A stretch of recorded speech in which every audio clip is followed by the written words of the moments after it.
दोस्तों आज हम एक्सप्लेन करने वाले हैं हाल ही में आई मूवी जवान, जिसमें शाहरुख खान लीड रोल में है और ये मूवी रिकॉर्ड तोड़ कमाई कर रही है। वीडियो शुरू करने से पहले आप वीडियो को अभी लाइक कर दीजिए। अब चलिए बिना समय गवाए वीडियो शुरू करते हैं। दोस्तों मूवी की शुरुआत में 1986 का सीन दिखाते हैं, जहाँ नदी में गांव वालों को काफी गंभीर हालत में एक आदमी मिलता है। गांव वाले उस आदमी को अपने यहाँ लाकर उसका इलाज करना शुरू करते हैं। उस आदमी को लगभग 5 गोलियां लगी थी और कई सारी हड्डियां भी टूट चुकी थी। उसकी पूरी बॉडी का इलाज गांव वाले जड़ी बूटियों से करते हैं और फिर पूरी बॉडी पर पट्टी बांध देते हैं, क्योंकि जिससे उसकी टूटी हुई हड्डियां जुड़ सके। थोड़े टाइम बाद उस गांव में कुछ पुलिस वाले आकर उन लोगों को मारने लगते हैं और कत्लेआम मचा देते हैं। तब गांव वाले अपने देवता से मदद की गुहार लगाते हैं और अचानक से वह पट्टियों में लिपटा हुआ आदमी खड़ा होकर उन सारे पुलिस वालों को बड़ी बेरहमी से मारने लगता है। यह सीन देखने में काफी जबरदस्त लगता है और जिस तरह से शाहरुख खान का फेस रिवील होता है उस सीन को देखकर तो मजा ही आ जाता है।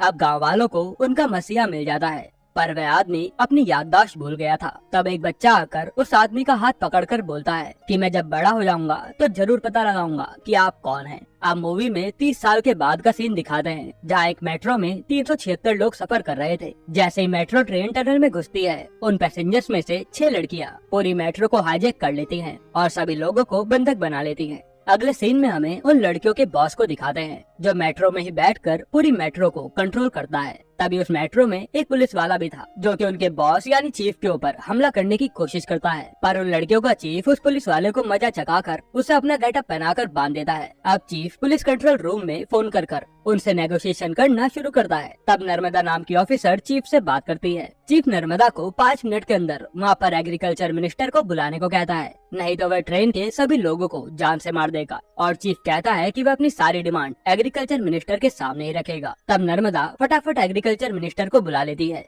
चीफ एग्रीकल्चर मिनिस्टर को बोलता है कि उसे 40,000 करोड़ रुपए चाहिए। मिनिस्टर बोलता है कि वह इतने सारे पैसे कहाँ से लाएगा। तब वह आदमी मिनिस्टर को पैसे लाने का तरीका भी बताता है कि उसके पास एक आदमी का नंबर है और कहता है कि अगर तुम उस आदमी को बोलोगे तो वो तुम्हारे लिए पैसे का अरेंजमेंट करवा देगा, क्योंकि उसकी बेटी भी इसी ट्रेन में हमारे कब्जे में है। जिस आदमी की बात चीफ कर रहा था उसका नाम काली गायकवाड़ होता है, जो कि एक बहुत बड़ा आर्म डीलर है। इधर काली को पता चल जाता है कि उसकी बेटी भी मेट्रो में किडनैप हो चुकी है और फिर कंट्रोल रूम से एग्रीकल्चर मिनिस्टर काली को पैसों के लिए बोलता है, तो काली पैसा देने के लिए मान जाता है और तुरंत उस चीफ के अकाउंट में 40,000 करोड़ रुपए ट्रांसफर करवा देता है। अब रास्ते में काली की बेटी कहती है कि तुम सब चोर हो, तो चीफ कहता है कि तुम्हारे पापा हमसे भी बड़े चोर हैं, जिन्होंने गवर्नमेंट बैंक से 40,000 करोड़ रुपए लोन लिए थे और उन्होंने वो पैसा बैंक को कभी लौटाया ही नहीं और उन बैंक वालों ने वो पैसा माफ भी कर दिया। वहीं अगर एक गरीब इंसान 40,000 रुपए न लौटा पाए तो बैंक उसका जीना हराम कर देती है। और फिर चीफ उनके ग्रुप की कल्कि नाम की लड़की की स्टोरी बताते हैं कि कल्कि के पापा ने बैंक से लोन लिया था, पर वह बैंक के लोन को चुकाने में असमर्थ थे, जिससे बैंक वाले कल्कि के परिवार को धमकाकर परेशान करने लगे। तब कल्कि के पापा को एक पोस्टर दिखा जिसमें लिखा था कि मरने वाले किसान के परिवार को 2 लाख रुपए मुआवजा मिलेगा। इसके बाद कल्कि के पापा को कुछ नहीं सूझा और उन्होंने खुद को फांसी लगा ली, ताकि मुआवजे के पैसे से वह लोन पूरा हो जाए। और कल्कि अपने पापा की बॉडी को पेड़ पर लटका हुआ देखकर टूट जाती है। उसके बाद बैंक वाले तब भी आकर अपना पैसा मांगते हैं और गुस्से में आकर कल्कि एक बैंक वाले का सर ही फाड़ देती है। इससे कल्कि को जेल जाना पड़ता है। आगे हमें दिखाते हैं कि नर्मदा अपने पुलिस फोर्स के साथ अगले स्टेशन में चीफ को पकड़ने के लिए पूरी तरह से तैयार है। इधर मेट्रो के सभी लोग कल्कि की स्टोरी सुनकर चीफ के साथ हो जाते हैं और सारे ही लोग चीफ का मास्क लगाकर मेट्रो से निकलकर भागते हैं। इसके कारण नर्मदा और उसकी पूरी टीम चीफ और उसके साथियों को पकड़ नहीं पाती और चीफ और उसकी टीम बड़े आराम से बचकर निकल जाते हैं। इसके बाद हमें दिखाते हैं कि उन 40,000 करोड़ को चीफ ने 60 लाख किसानों के अकाउंट में डलवा दिया है, जिनके ऊपर बैंक वालों का कर्जा था। जब ये बात पूरे देश में फैलती है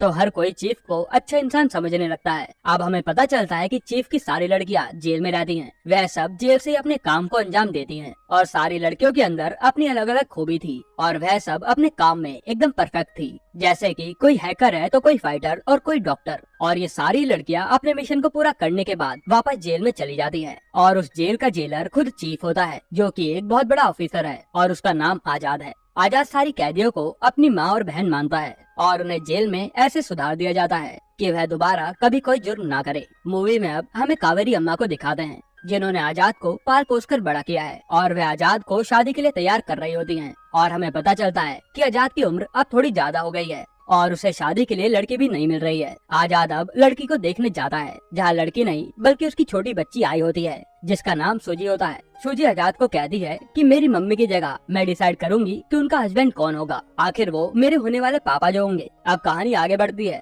और थोड़े ही दिनों में आजाद और सूजी की काफी अच्छी दोस्ती हो जाती है। फिर हमें पता चलता है कि सूजी की माँ वही ऑफिसर नर्मदा है जो आजाद को पकड़ना चाहती है। नर्मदा को देखकर आजाद एकदम से चौंक जाता है, पर धीरे धीरे उनकी बातचीत होती है और नर्मदा और आजाद एक दूसरे को पसंद करने लगते हैं, जिसके कारण कुछ ही दिनों बाद उन दोनों की एंगेजमेंट हो जाती है और सब लोग शादी की तैयारियों में लग जाते हैं। अगले सीन में हमें आजाद के दूसरे मिशन को दिखाते हैं, जहाँ वह अपनी लड़कियों के साथ उसके अगले टारगेट की ओर बढ़ता है, जो कि होता है हेल्थ मिनिस्टर। हेल्थ मिनिस्टर सब लोगों को बहुत तगड़ी स्पीच दे रहा होता है कि अगर वह कभी भी घायल हुआ तो वह सिर्फ और सिर्फ सरकारी अस्पताल ही जाएगा, क्योंकि उसके रहते सरकारी अस्पताल की हालत एकदम बढ़िया हो गई है, जो कि सरासर झूठ था, क्योंकि सरकारी हॉस्पिटल और भी ज्यादा बदतर हालत में थे। आजाद अब अपनी एक लड़की जो शूटर थी उससे हेल्थ मिनिस्टर को गोली मरवा देता है और एक प्लान के जरिए जैसे तैसे उस मिनिस्टर को सरकारी अस्पताल पहुंचा देता है, क्योंकि आजाद को दिखाना था कि सरकारी अस्पताल की हालत कैसी है। तब ये बात नर्मदा और उसकी टीम को पता चल जाती है कि हेल्थ मिनिस्टर को गोली लगी है और नर्मदा अपनी टीम के साथ उस मिशन के लिए चली जाती है। आजाद फिर नर्मदा से नेगोशिएशन करके अपनी डिमांड बताता है और वहीं पर आजाद के ग्रुप की एक और लड़की की स्टोरी दिखाते हैं, जो कि एक डॉक्टर थी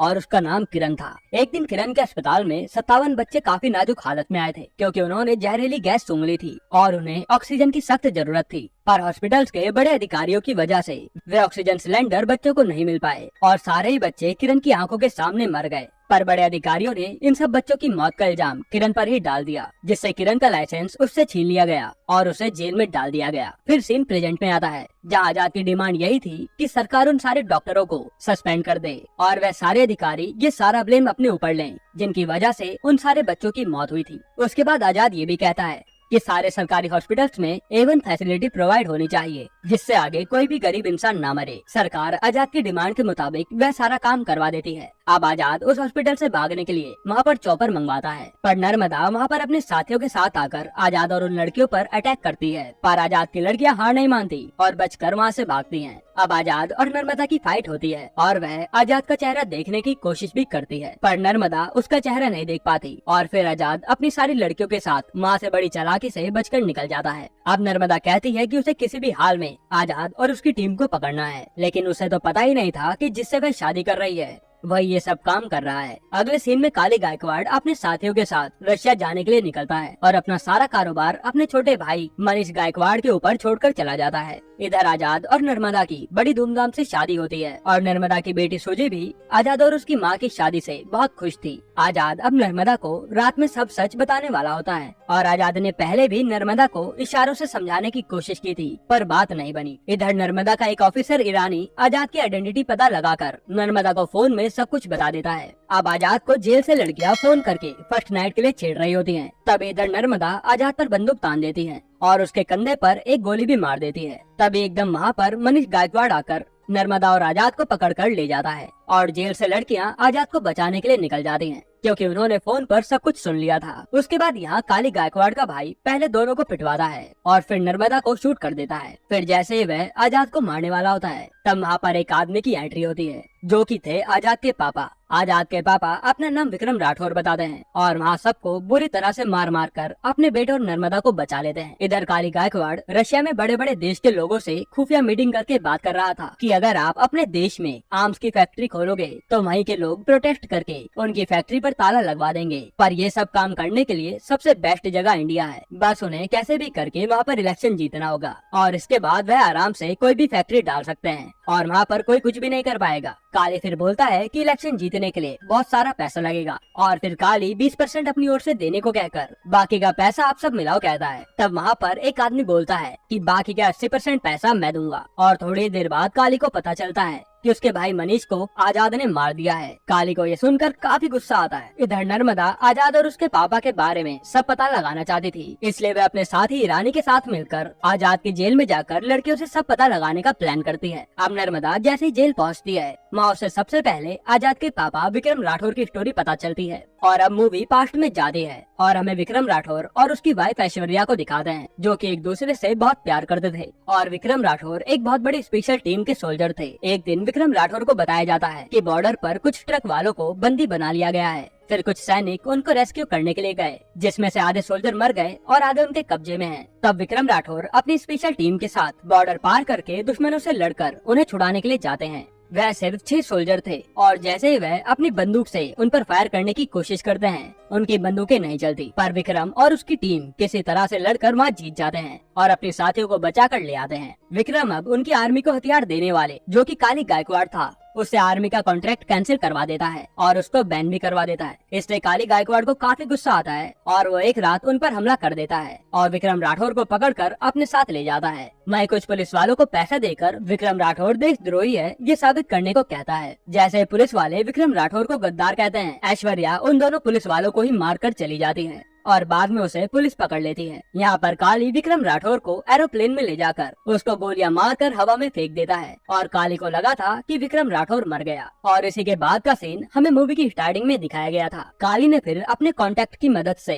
विक्रम राठौर को देशद्रोही साबित करवा दिया और उसकी वाइफ को विक्रम राठौर का साथ देने के इल्जाम में फंसा दिया। फिर थोड़े टाइम बाद जैसे ही ऐश्वर्या को फांसी देने का समय आता है, तब ऐश्वर्या एकदम से बेहोश हो जाती है और फिर पता चलता है कि वह माँ बनने वाली है। कानून के अनुसार किसी भी प्रेग्नेंट औरत को फांसी नहीं देते जब तक उसका बच्चा 5 साल का नहीं हो जाता। अब जैसे ऐश्वर्या का बच्चा होता है, ऐश्वर्या उस बच्चे का नाम आजाद रखती है और जेल की सारी औरतें आजाद का काफी ध्यान रखती हैं। अब 5 साल बीतने के बाद आजाद की माँ को फांसी दे दी जाती है और इसके बाद कहानी अब प्रेजेंट में आती है और वह पुलिस वाला जो कि मेट्रो में आजाद से मिला था, वह वही लड़का होता है जिसने विक्रम राठौर से वादा किया था कि वह पता लगा कर रहेगा कि आप कौन हैं। उस पुलिस वाले ने विक्रम राठौर की टीम के 6 आदमी को भी ढूंढ लिया था, पर विक्रम राठौर की याददाश्त अभी भी नहीं आई थी। अब आजाद अपने पिता से मिलकर बहुत खुश होता है। फिर विक्रम के साथी बताते हैं कि विक्रम अपनी लाइफ के बारे में सब कुछ भूल गया है, पर उसकी सारी स्किल्स वह नहीं भूला। इधर जेल में आजाद के पापा की स्टोरी सुनने के बाद नर्मदा काफी इमोशनल हो जाती है और फिर वह उनका साथ देने के लिए कहती है।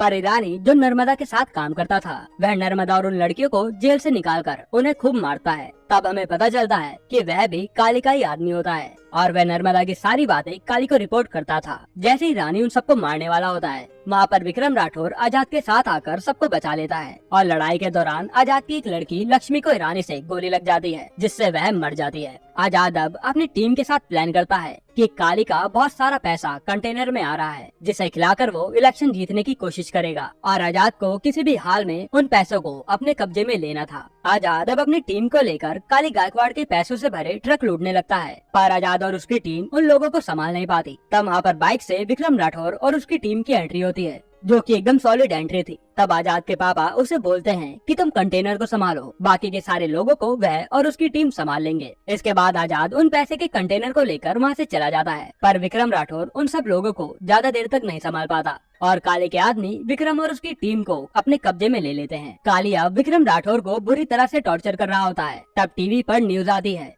कि आजाद ने जेल की सारी लड़कियों को बंधक बना लिया है और अगर उसकी डिमांड पूरी नहीं की गई तो वह जेल की सारी लड़कियों को जान से मार देगा। ये सब आजाद का प्लान था, क्योंकि जेल भी तो उसी का था। काली गायकवाड़ जैसे आजाद को टीवी पर देखता है, वह चौंक जाता है, क्योंकि उसे लगा था कि उसने आजाद को तो पकड़ रखा है और काली को इन बाप और बेटे की जोड़ी के बारे में कुछ भी खबर नहीं थी। उसके बाद अब आजाद से नेगोशिएशन करने आता है सीनियर ऑफिसर माधवन, जिसका रोल संजय दत्त ने निभाया है। माधवन अपने 100 सोल्जर को आजाद को पकड़ने भेजता है, पर उन्हें नहीं पता था कि उनके सामने आजाद की 6000 गर्ल्स बंदूक लेकर खड़ी होंगी। थोड़ी देर बाद आजाद बोलता है कि इस बार हुए इलेक्शन की वोटिंग मशीन भी आजाद के कब्जे में है और अगर उसकी डिमांड मानी जाएगी तभी वह उन मशीन्स को वापस करेगा। अब आजाद अपनी डिमांड बताता है कि इंडिया के अंदर 253 ऐसी फैक्ट्री हैं जो कि हवा, पानी और सारे एटमॉस्फेयर को दूषित कर रही हैं। उन पर बैन लगा दिया जाए, जिसमें से आधी से ज्यादा फैक्ट्री काली गायकवाड़ की ही होती हैं। तब एक बहुत बड़े कमीशन की मीटिंग बैठती है और वह फैसला लेते हैं कि उन सारी फैक्ट्रीज को बैन कर दिया जाए, जिससे कि एनवायरनमेंट को काफी फायदा होगा। ये सब होते ही अब आजाद अपना फेस रिवील करके बोलता है कि मैं विक्रम राठौर नहीं बल्कि आजाद हूँ और वह सारे देशवासियों को एक अच्छे से स्पीच देकर अपील करता है कि आप एक अच्छे नेता को उसके काम के अनुसार चुनिए, उसकी जाति या धर्म से नहीं। उसके बाद आजाद वोटिंग मशीन के कंटेनर को छोड़ देता है। इधर काली गायकवाड़ भी अपने साथियों के साथ विक्रम राठौर के जरिए आजाद के पास पहुँच जाता है, जहाँ पर काली का एक लंबा सा आदमी आजाद और उसके पापा को खूब मारता है, लेकिन फिर बाप बेटे की जोड़ी उस आदमी का बुरा हाल कर देते हैं। उसके बाद बारी आती है काली की, और जैसे ही काली अपनी बंदूक चलाने जाता है वह बंदूक नहीं चलती, और ये देखकर विक्रम राठौर को सब कुछ याद आ जाता है। फिर आजाद और उसके पापा मिलकर काली को खूब मारते हैं और उसको फांसी पर चढ़ा देते हैं, और ये मूवी यहीं पर खत्म होती है। दोस्तों, आपको ये मूवी कैसी लगी हमें कमेंट में जरूर बताइएगा।